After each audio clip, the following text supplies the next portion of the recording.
예, 대선 민심의 1차 분수령, 민심의 용광로, 설 연휴가 바짝 다가오면서요. 출마 선언이 줄을 잇고 있죠. 앞에서 쭉 소개를 해드렸는데 이 중에 뉴스쇼 신년 특집 대선 주자 릴레이 인터뷰 그 5번째 주인공이 있습니다.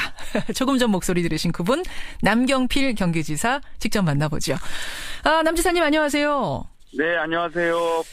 정치에서는 장소도 메시지인데 안희정 지사 같은 경우에는 대학로 공연장에서 했고 이재명 시장은 오늘 공장에서 한다 그러고 남 지사님은 평범하게 바른정당에서 하시네요. 네, 바른정당이 또 새로 태어났고요. 예.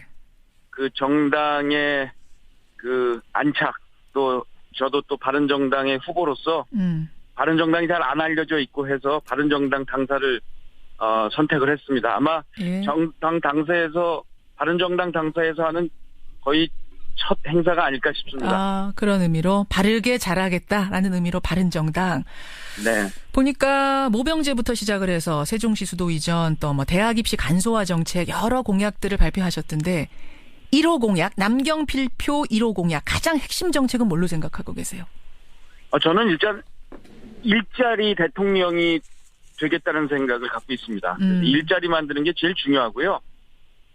일자리 만드는 건 뭐 한 가지로 되는 게 아니라 여러 가지 정책들이 정치도 잘 되고 경제도 잘 되고 안보도 튼튼해야 되는 거고요. 개별 공약으로 따지자면 역시 이 사교육을 어떻게 없앨 거냐. 이것이 저의 1호 공약입니다. 그렇군요. 사교육. 근데 지금 계속 논란이 되고 있는 건 모병제더라고요. 문재인 전 대표가 군 복무기간 단축 이야기를 하자 남경필 지사가 그거는 포퓰리즘이다 이렇게 지적을 하셨어요. 그랬더니 또 문재인 전 대표 측에서는 아니 모병제 부족한 점부터 보완이나 하셔라 이렇게 또 얘기가 나오고 왔다 갔다 오고 가고 있습니다. 얘기가 어떻게 된 거예요? 네. 그러니까 제일 중요한 거는 우리 국방을 튼튼히 해야 되고요. 예. 그러려면 지금 우리 군이 규모가 약 한 63만 정도 돼요. 예. 이게 이제 근데 우리 아이들이 이제 안 태어나잖아요. 덜 태어나서. 그렇죠. 지금 2002년부터는 아이들 숫자가 그러니까 한 해에 태어난 숫자가 40만 명대로 떨어졌어요. 예. 그러면서 군에 갈 수 있는 그 남자의 숫자가 25만 명도 채 안 됩니다. 예. 근데 이 숫자 가지고는 2022년부터 이 친구들이 군대를 가는데 우리 병력을 유지할 수가 없습니다. 그러면은 방법은 딱 하나밖에 없어요. 군 이 복무 기간을 늘리는 방법밖에 없는데 지금 늘리자는 얘기한 사람 아무도 없고요. 그렇죠. 남경필 혼자만 늘리자고 하고 나머지 분들은 문재인 대표 같은 경우는 1년으로 줄이자는데 지금 가뜩이나 숫자가 이 군 입대 기간까지 줄이게 되면 이거는 국방을 포기하자는 거나 같다. 국방을 포기하자는 것과 같다. 그 복무기간 단축은. 예, 그렇습니다. 왜냐하면 숫자도 없는데 거기다가 아무 대안도 없이 이 개월수까지 줄이게 되면 엄청 지금도 한 계산으로 따지면 한 5만 명 정도 모자랄 것 같은데요. 근데 예전보다 훨씬 군사 기술도 좋아졌고 다른 것들로 보충을 할 경우에는 순수하게 군인들 수는 좀 줄어들어도 된다 이런 거 아닌가요? 그러니까 그러려면 이제 국방 개혁을 해야 되죠. 예. 국방 개혁은 당연히 해야 되는데 지금 국방 개혁을 해서 52만까지 줄이는 걸로 돼 있거든요. 2022년까지. 예. 그렇게 해도 한 5만 명 모자란다는 겁니다. 그렇게 해도. 그래서 결국은 그래서 지금 모병제 군대에 입대하는 그 복무 기간을 늘리는 방법밖에 없어요. 근데 그게 지금과 같이 한 달 봉급 15만 원 주면서 이 36개월 근무하라 이거는 불가능한 얘기거든요. 그러니까 그걸 직업군인으로 바꿔서 36개월 정도 근무하는 직업군인제를 만들자. 이게 이제 모병제의 핵심입니다. 그것도 포퓰리즘 아니냐. 문재인 전 대표께 포퓰리즘이라면 남지사 것도 포퓰리즘 아니냐. 이렇게 물어보시는 분도 계세요. 아니 근데 지금 그분들에게 이런 말씀 듣고 싶어요. 그럼 어떡하자는 건가. 어떡하자는 아니 거냐. 숫자가 태부족인데 군 복무 기간을 늘리지 않고는 지금 방법이 없어요. 알겠습니다. 그러면 누군가 나와서 내가 대통령 되면 그냥 지금 같은 징병제에서 그 36개월로 늘리겠다. 이런 사람이 있으면 그거는 아주 타당한 주장이죠. 근데 그게 현실 가능하지는 않습니다. 국민들이 거기엔 동의할 것 같지 않고 그러니 현실적인 것이 모병제다. 예, 젊은이들을 예. 36개월 근무하라는 얘기를 어떻게 하겠어요. 예. 15개월 늘려서 못합니다. 그러니까 그렇다면 국방비를 더 지출하고 우리 군인들 처우 개선해주고 그러면서 천천히 2022년까지 봉급을 올리다가 2023년부터는 모병으로 이제 일부 전환을 시작하게 해야 합니다. 그러면서 이제 다 바꿔나가야죠. 결국 이 모병제를 가지고 문재인 전 대표 남경필 지사가 말을 주고받고 토론을 하면서 남 지사님이 페이스북에다가 이런 글을 쓰셨어요. 문재인 전 대표에게서 박근혜 대통령이 보인다? 아니 다른 사람도 아니고 지금 탄핵 심판대에 오른 박근혜 대통령하고 비교를 하면 문재인 전 대표 측에서는 아주 화날 법한 비유인데 어떻게 이렇게 쓰셨습니까? 이제 이게 몇 가지 비슷한 점이 있어서 그렇습니다. 저는 뭐 색깔론이나 예. 뭐 근거 없는 네거티브는 하지 않겠습니다. 다만 예? 이제 대통령 후보로서의 리더십 문제를 제기한 건데요. 리더십이요. 예, 첫 번째 박근혜 대통령에게는 최순실이라는 비선실세가 있었잖아요. 예. 근데 문재인 대표는 지금 누가 의사결정을 하지? 뒤에 비선실세가 있는 거 아닌가 하는 이런 의심을 받고 있거든요. 아니 문재인 전 대표가 스스로 하시는 거 아니에요? 제가 볼 때는 왜 본인이 안 한다고 느껴지냐면 예. 예를 들면 지금 이 모병제도 말을 바꾸셨어요. 과거에 모병제 하자고 그랬거든요. 모병제 말 바꾸셨죠. 그리고 사드 배치도 지금 이게 오락가락해요. 분명한 입장이 안 나온다? 네, 계속 말이 바뀝니다.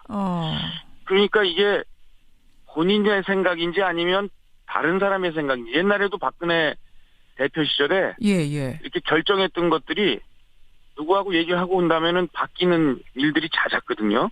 그래서 이렇게 오락가락 말 바꾸고 이런 거 보면 누가 뒤에 비선실세가 있는 거 아닌가 하는 것이 닮았고 두 번째로는 굉장히 중요한데요. 예.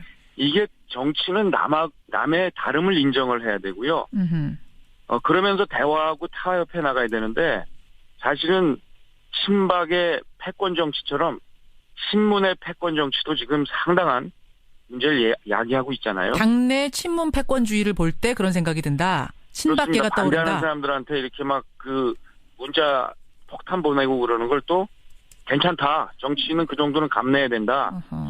저는 자신의 그 목소리에 반대하는 상대방에 대해서 인정하는 것. 이것이 저는 정치의 기본이라고 생각합니다. 근데 지금 이제 문재인 전 대표 지지율이 워낙 혼자 높으니까 좀 박근혜 프레임을 씌워보려고 이러는 것 아니냐. 정두원 전 의원도 비슷한 말씀 하셨던데 그렇게 생각은 안 하세요? 저는 근데 상당히 왜냐하면 국민들이 문재인 후보의 지지율이 가장 높지만 불안하다. 왠지 불안하다는 얘기를 많이 하시거든요. 불안하다. 그 불안의 그 이유는 과거 박근혜 대통령이 보여줬던 그러한 모습과 흡사한 일들이 자꾸 벌어지니까 혹시 박근혜 대표와 대통령과 비슷한 리더십을 갖고 있는 거 아닐까 하는 의심을 하고 있는 거죠. 알겠습니다. 남경필 지사의 생각 SNS에다가 그렇게 쓰신 이유는 바로 이거라는 거. 여기에 대해서는 다양한 의견들 일단 보내주시고요. 이렇게 생각을 하시고 있는 걸로 듣고 다음 질문 일단 넘어가겠습니다. 뭐냐면 1, 2위를 다투는 후보 중에 또 한 분이 반기문 전 총장 아니겠습니까? 그럼 반기문 전 총장은 어떻게 생각하시는 건가요? 저는 그 반기문 총장의 그 외교 역량은 우리 국가적 자산이기 때문에 이분이 뭐 대통령이 되시든 안 되시든 국가에서 아주 널리 쓰여야 된다고 보고요. 다만 이제 이런 거죠. 정치 지도자들은 매일 고민하고 결정을 합니다. 물론이죠. 그리고 거기에 책임을 지죠. 그러나 이 외교 전문가들은 사실 이렇게 결정하고 책임진다기보다는 이러한 결정에 따라서 잘 시행을 하면 되는 거거든요. 그러니까 지금도 뭔가 결단을 한 타이밍인데 그런 결단의 리더십이 잘 보이지 않는다. 역시 이분도 리더십 문제입니까? 결단의 리더십이 부족하다. 그렇습니다. 예. 근데 대통령에게는 가장 중요한 것은 이 리더십을 얼마나 갖고 있느냐. 혼자 다 할 수가 없는 거거든요. 리더십이 가장 중요하다고 봅니다. 남경필 지사님은 그런 면에서는 스스로에게 몇 점? 리더십? 저는 부족한 걸 알기 때문에 저보다 훨씬 훌륭한 분들을 잘 화합해서 쓰면서 그러나 결정할 거는 잘 그때 예. 결단하면서 가겠습니다. 예. 아니 그분들도 그렇게 답하실 수 있잖아요. 나도 사람 잘 쓰겠다. 근데 그거는 평상시에 예. 그 정치를 하면서 보이는 모습과 대통령이 돼서 보이는 모습이 다를 수가 없어요.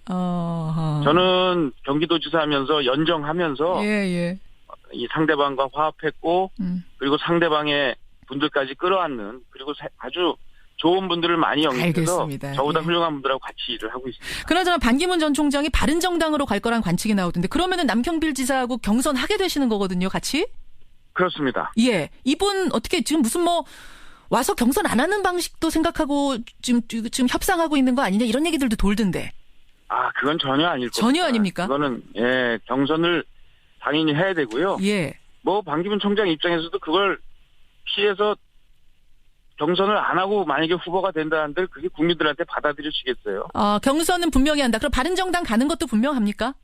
그건 모르겠습니다. 저는 다른 분야의 생각을 뭐 직접 들어본 게 아니기 때문에 모르겠고요. 지금 이런저런 고민을 하시는 것 같은데 예. 그래서 결단을 하려면 당을 창당하든 뭐 당에 입당을 하든 그건 이제 정치 지도자들이 본인이 스스로 결정하는 문제인데요. 결정이 자꾸만 뒤로 늦춰져서는 안 된다. 그런 생각입니다. 알겠습니다. 황교안 총리가 오늘 첫 기자회견을 해요. 이것도 오늘 큰 화제인데 같이 뭐 어제 여권에 계셨던 분으로서 지켜봐온 분으로서 어떻게 생각하세요? 황 총리도 지금 여론조사하면 지지율이 꽤 나오거든요. 예, 아마 흔히 얘기하는 집권층, 우리 보수층 이런 쪽에 뚜렷한 이 선두 주자가 잘 안 보이니까 이제 그쪽 황교안 총리에 대한 기대도 있을 텐데 그러나 저는 황교안 총리에 대해서는 잘 모릅니다. 잘 모르고요. 다만 대통령 권한대행을 그러면 또 누구 다른 사람이 해야 되는 상황일 텐데. 이분이 그만두면 출마해버리면 그렇죠. 그렇죠. 그러면 저는 그거는 좀 적절치 않다는 생각입니다. 그렇군요. 대통령 권한대행으로 지금 행사를 하다가 탄핵이 되면 결정이 되면 그때 이제 출마를 한다고 또 나오면 누가 권한대행이 오잖아요. 예, 그렇겠죠. 그거는 저는 국가적인 상황 그런 비상 상황에서 또 무책임한 일이다. 이런 거는 적절치 않다고. 권한대행의 권한대행 이거는 좀 우스꽝스러운 상황이다 이 말씀이세요. 예, 그렇습니다. 알겠습니다. 예, 남경필 지사님 25일 대선 출마 선언합니다. 이틀 전 인터뷰 그 출마 선언에서 어떤 메시지들이 담기는지 더 자세하게 듣기로 하고요. 오늘 여기까지 말씀 듣죠. 고맙습니다. 네, 감사합니다. 예, 남경필 경기지사였습니다.